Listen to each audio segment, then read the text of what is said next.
പാകിസ്ഥാൻ തൊടുത്തതെല്ലാം ആകാശത്ത് തടുക്കുകയായിരുന്നു ഇന്ത്യ. ഡ്രോണുകളും മിസൈലുകളും തകർന്ന് നിലത്തു വീണു. 6 സംസ്ഥാനങ്ങളിൽ നിന്നും ഇത്തരം അവശിഷ്ടങ്ങൾ കണ്ടെത്തി. വിശദ പരിശോധനകൾ തുടരുകയാണ്. എവിടെയൊക്കെയാണ് ഡ്രോണുകളുടെയും മിസൈലുകളുടെയും അവശിഷ്ടങ്ങൾ കണ്ടെത്തിയത്? ഡോക്ടർ അരുൺകുമാർ വിശദീകരിക്കും.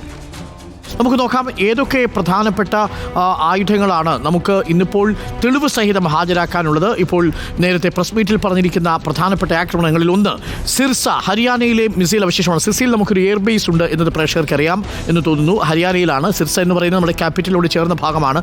നേരത്തെ നമ്മൾ തെറ്റിദ്ധരിച്ചത് ഹരിയാനയെ ദില്ലിയെ ലക്ഷ്യമാക്കിയാണ് ഈ പ്രയോഗിച്ചത് എന്നാണ്. അങ്ങനെയല്ല. പാകിസ്ഥാന്റെ ക്ലെയിം എന്ന് പറയുന്നത് സിർസയിലെ എയർബേസ് ആക്രമിച്ചു എന്നുള്ളതായിരുന്നു പാകിസ്ഥാന്റെ ക്ലെയിം. അതാണ് ഇന്നിപ്പോൾ നിഷേധിച്ചിരിക്കുന്നത്. സിർസയിലെ എയർബേസിന് ഒരു കുഴപ്പവും സംഭവിച്ചിട്ടില്ല എന്ന് മാത്രമല്ല, പ്രേക്ഷകർ ഈ ദൃശ്യങ്ങളിൽ കാണുന്നത് പാകിസ്ഥാൻ സിർസയിലേക്ക് പ്രയോഗിച്ച മിസൈൽ സ്ഥാനം തെറ്റി ഇന്ത്യയുടെ വ്യോമ പ്രതിരോധ സംവിധാനത്തിൽ തട്ടിത്തകർന്നൊരു പാടത്ത് കിടക്കുന്ന ദൃശ്യമാണ് പ്രേക്ഷകർ ഇപ്പോൾ കാണുന്നത്. യഥാർത്ഥത്തിൽ ക്ലെയിം എന്തായിരുന്നു? സിർസയിലെ എയർബേസ് ആക്രമിച്ചു എന്നതായിരുന്നു ക്ലെയിം.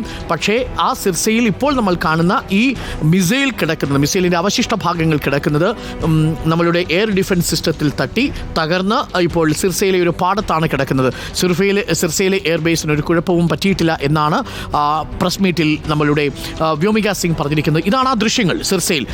അപ്പോൾ സിർസയിലെ എയർബേസ് ലക്ഷ്യമാക്കിയാണ് പാകിസ്ഥാൻ മിസൈൽ തൊടുത്തത് എന്നുള്ളത് വ്യക്തമാവുകയാണ്. പഞ്ചാബിലെ മാത്രമല്ല, ഹരിയാനയിൽ സിർസയിലെ എയർബേസും ലക്ഷ്യം വെച്ചു എന്നാണ് മനസ്സിലാക്കുന്നത്. മറ്റൊന്ന് ജയ്സാൽമീറിലെ രാജസ്ഥാനിലെ എയർബേസ് ലക്ഷ്യം വെച്ചുകൊണ്ട് മറ്റൊരു മിസൈൽ അയച്ചു എന്നാണ് പറയപ്പെടുന്നത്. പക്ഷേ ANA റിപ്പോർട്ട് ചെയ്യുന്ന ANAയുടെ ദൃശ്യമാണിത്. ANAയുടെ ദൃശ്യത്തിൽ ഇത് മിസൈലാണെന്ന് പറയുന്നില്ല, ഇതൊരു പ്രൊജക്റ്റൈലാണെന്ന് പറയുന്നുള്ളൂ. ഏതെങ്കിലും ഒരു ആയുധത്തിൻ്റെ ഭാഗമാണ്, ഒരുപക്ഷേ അത്യാധുനികമായിട്ടുള്ള ഹൈസ്പീഡായിട്ടുള്ള ഏതെങ്കിലും ഒരു മെഷീനറി ആയിരിക്കാം, മിസൈലിൻ്റെ സ്വഭാവത്തിലുള്ളതായിരിക്കാം എന്നുള്ളതാണ് പ്രൊജക്റ്റൈൽ അവശിഷ്ടങ്ങൾ എന്ന് മാത്രമാണ് ANA പറയുന്നത്. അത് രാജസ്ഥാനിലാണ്. നോക്കൂ, ഗുജറാത്തിൽ കച്ചിൽ ഡ്രോണിൻ്റെ അവശിഷ്ടങ്ങൾ കണ്ടെത്തിയ പാടമാണിത്. ആ പാടത്ത് നിന്നും ഒരു തുറന്ന സ്ഥലത്ത് ഡ്രോണിൻ്റെ അവശിഷ്ടങ്ങൾ കത്തിയെരിഞ്ഞ നിലയിൽ കണ്ടെത്തിയിട്ടുണ്ട്.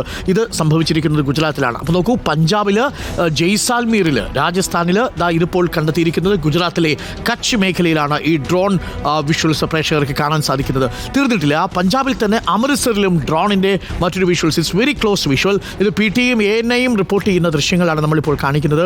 ഇതാണ് ഡ്രോൺ.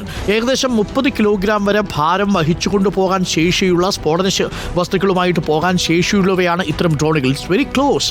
നമുക്കിത് വളരെ ക്ലോസ് ഫ്രെയിമിൽ നമുക്കിത് കാണാൻ പറ്റും. ഇത് അമൃത്സറിലാണ് പതിച്ചിരിക്കുന്നത്. അമൃത്സർ പാടത്തു നിന്നുള്ള ദൃശ്യങ്ങൾ റിപ്പോർട്ടർ TVയുടെ റിപ്പോർട്ടർ മുബഷീർ തന്നെ നേരിട്ട് അവിടെ നിന്ന് പകർത്തി ആ ദൃശ്യങ്ങൾ പ്രേക്ഷകർക്ക് നൽകിയതാണ്.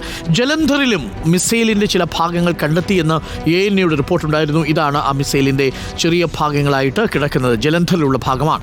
ഇനി RS പുരയിൽ, ജമ്മു കാശ്മീരിൽ RS പുരയിൽ ഡ്രോണിൻ്റെ അവശിഷ്ടം. ഇതാണ് RS പുരയിലെ നമ്മൾ കണ്ടെത്തുന്ന ഡ്രോണിൻ്റെ അവശിഷ്ടങ്ങളാണ് പ്രേക്ഷകർ ഇപ്പോൾ കണ്ടുകൊണ്ടിരിക്കുന്നത്. ഇതെല്ലാം ഡ്രോണിൻ്റെ പാർട്സാണ്. അപ്പോൾ ഡ്രോൺ പാർട്സ്, മിസൈൽ പാർട്സ്, ഇത് എവിടെ മുതൽ എവിടം വരെയാണ് എന്നുള്ളത് നിങ്ങളൊന്ന് ആലോചിച്ച് നോക്കൂ. ഇത് ബാർമർ, രാജസ്ഥാനിലും പ്രൊജക്റ്റൈൽ അവശിഷ്ടങ്ങളാണ്. മേബി മിസൈൽ, ഇതൊരു ഹൈസ്പീഡ് മിസൈൽ ആവാനുള്ള സാധ്യത തള്ളിക്കളയാൻ കഴിയില്ല. കാരണം ആ എക്യുപ്മെൻറ്റിൻ്റെ, ആ ഡിവൈസിൻ്റെ സ്വഭാവം ഒരുപക്ഷെ ഒരു മിസൈലിൻ്റേതാണ്, അതൊരു ഡ്രോണിൻ്റേതാകാനുള്ള സാധ്യതയില്ല എന്നുള്ളതാണ്.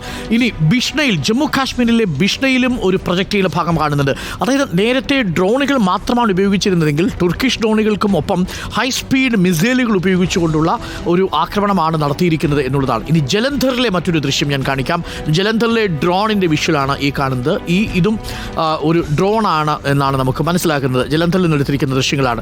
പൊഖ്രാനിലെ നമ്മളുടെ സൈനിക കേന്ദ്രത്തിനു നേരെ അവർ ആക്രമണം ഉണ്ടാക്കി. അവിടെയും ചെറിയ മിസൈൽ അവശിഷ്ടങ്ങളുണ്ട് എന്നാണ് പറയപ്പെടുന്നത്. അപ്പോൾ നോക്കൂ, രാജസ്ഥാനിലെ പൊഖ്രാൻ, ജലന്ധർ, പഞ്ചാബിലെ ജലന്ധർ, ജമ്മു കാശ്മീരിലെ ബിഷ്ണയിലെ ഒരു ഭാഗം, രാജസ്ഥാനിലെ ബാർമറിൽ ഒരു ഭാഗം, ജമ്മു കാശ്മീരിലെ RS പുരയിൽ ഡ്രോണിൻ്റെ ഭാഗം, പഞ്ചാബിലെ ജലന്ധറിൽ മിസൈലിൻ്റെ അവശിഷ്ടം, പഞ്ചാബിലെ അമൃത്സറിൽ ഡ്രോണിൻ്റെ അവശിഷ്ടം, ഗുജറാത്തിലെ കച്ചിൽ ഡ്രോണിൻ്റെ അവശിഷ്ടം, രാജസ്ഥാനിലെ ജയ്സാൽമീറിൽ പ്രൊജക്റ്റൈലിൻ്റെ, അതായത് ഒന്നുകിൽ അത് ഡ്രോണിൻ്റേതാവാം, അതല്ലെങ്കിൽ ഹൈസ്പീഡ് ഇൻ്റർനെറ്റിൻ്റെതാവാം എന്നാണ് നമ്മൾ കരുതുന്നത്. സിർസയിൽ, ഹരിയാനയിലെ സിർസയിൽ മിസൈലിൻ്റെ അവശിഷ്ടം.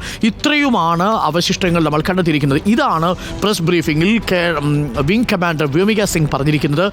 ഹൈസ്പീഡ് മിസൈൽ അടക്കമുള്ള പ്രിസിഷൻ ആയുധങ്ങൾ ഉപയോഗിച്ചുകൊണ്ടാണ് പാകിസ്ഥാൻ ഇന്നലെ 26 ഇടങ്ങളിൽ 26 ഡെസ്റ്റിനേഷൻസിലേക്കാണ് പാകിസ്ഥാൻ ആക്രമണം നടത്തിയത്. എല്ലാ ആക്രമണങ്ങളെയും ഇന്ത്യയുടെ പ്രതിരോധ സേന നിർവീര്യമാക്കി എന്നുള്ളതാണ് പ്രസ് മീറ്റിൽ പറഞ്ഞിരിക്കുന്നത്.